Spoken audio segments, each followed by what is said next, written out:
You mean like me suing Donald Trump for what he said? I think what he said about us is dangerous. It's ridiculous. It is a violation of our constitutional rights as Americans and our rights as senators to do our job, and he's trying to intimidate us. But I have not considered that, not at this point. Yeah. Thank you, Senator. Do you see this as fundamentally First Amendment issue for you that you want to highlight against the president who's trying to silence you? And how do you see the whole process playing out? Well, again, this isn't really about me. And that's why I think people are kind of got this a little bit off here. It's not about me. It's not about the other 5 members in the video. It's not about Alyssa Slotkin, Chris DeLuzio, Chrissy Houlihan, Jason Crow, Maggie Goodlander. It's not about us. This is about a president who doesn't want anybody to say anything that he does not like. I don't think he understands the Constitution. I'm serious about this. I think he is ignorant to the Constitution and the rule of law. And he just wants to silence us, and it starts with us. And that's one of the reasons people say, well, why wouldn't you just back off? Because this isn't about me. This is about what he will do next. Who's he going to go after next? Which service member?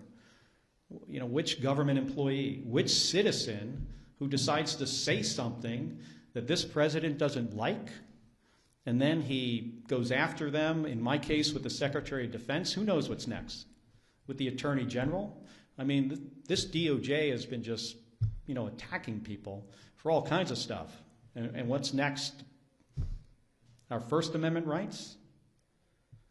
Ain't happening.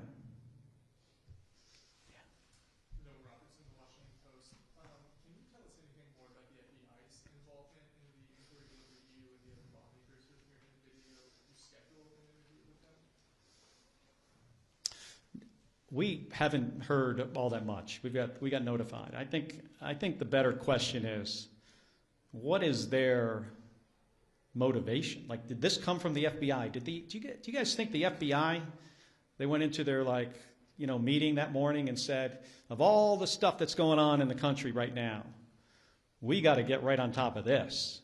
These guys said something the president didn't like, and now we've got to do something about it. Or do you think it's possible that the president told his FBI director to tell the FBI agents to reach out to these guys? So I think this is a good question for you. All of you in here should be asking the FBI those questions. I don't have the answers to them.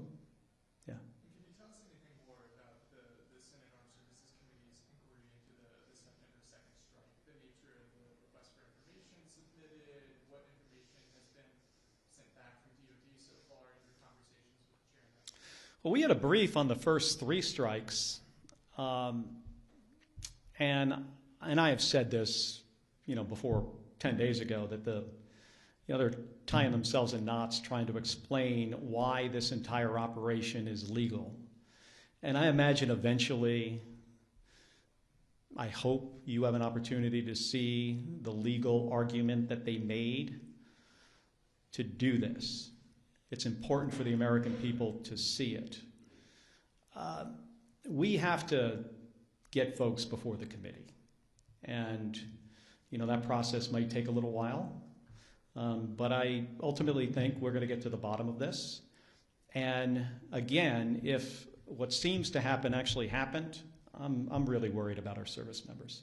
I was talking about this from the beginning of this operation, that the thing that I am most concerned about is the very difficult situations that this Secretary of Defense is going to put service members into. And it's because this guy is so unqualified for the job. I mean, think about this. He runs around on a stage talking about lethality and warrior ethos and killing people. We have the most competent, capable military this planet has ever seen by far. That's not the message that needs to come from the Secretary of Defense. The message should be, about what's our mission and accountability and the rule of law and training. And let me make sure you're equipped to do really hard jobs. Let me give you all the tools you need to do something that often is an impossible mission. And instead, he runs around on a stage like he's a 12-year-old playing Army. And it is ridiculous. It is embarrassing. And I can't imagine what our allies think of looking at that guy in this job, one of the most important jobs in our country. In my view, after the President of the United States, it is the next most important job. He is in the National Command Authority for Nuclear Weapons. And last night, he's putting out on the internet turtles with rocket-propelled grenades. Have you seen this? This is the Secretary of Defense. This is not a serious person. He should have been fired after Signalgate. And then every single day after that.